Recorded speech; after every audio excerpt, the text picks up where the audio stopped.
Jair lá de Najá, o vaqueiro Danilo. Danilo da região floresceira e está aqui naquela região. E se instalando por aqui na terra da melancia, fazendo de mão de ouro, verdadeiro perfeito e tudo que você precisar. Obrigado, Danilo, seja bem-vindo. Tem o canal no YouTube, diz o canal. Como é o nome do canal? Nós os cinco. Nós os cinco aí, ó. Chegou já aqui na festa digital do gado. Canal do YouTube, nós os cinco. Depois eu costumo dizer, a vaquejada é a festa de boi e a festa da família. Vem o pai, vem o filho, o garoto com 2, 3 aninhos, mas já com o chapéu de ouro e bota na cabeça dele.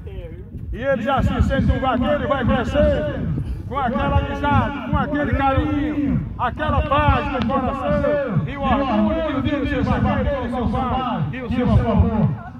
Quando ele chega ali com 68 anos, diz: papai, compra um cavalinho pra mim. Aí o pai mesmo apertado, mesmo com as dificuldades, aí encontra um animalzinho cansado ali, mansinho. Aí diz: esse dá para o meu filho. Vai lá, vai fazer Deus, ele vai crescendo, depois já produz um animal melhorzinho. E quando pensar que nem todo ele vai pegando boi para matar com cavalo top de linha, os arreios, gibão, peneira, tudo bem feito, tudo bom, e tocando, e seguindo e alimentando essa cultura do vaqueiro, que é a coisa mais linda que tem Deus nessa mão. Obrigado!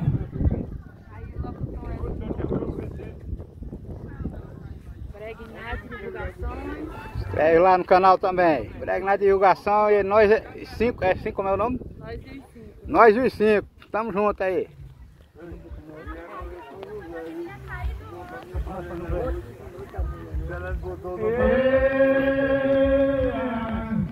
O canal 985, canal de divulgação,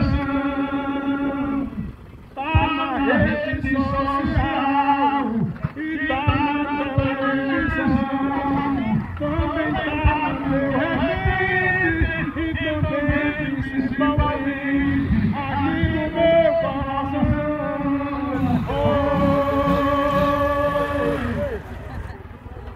Chama, vaqueiro!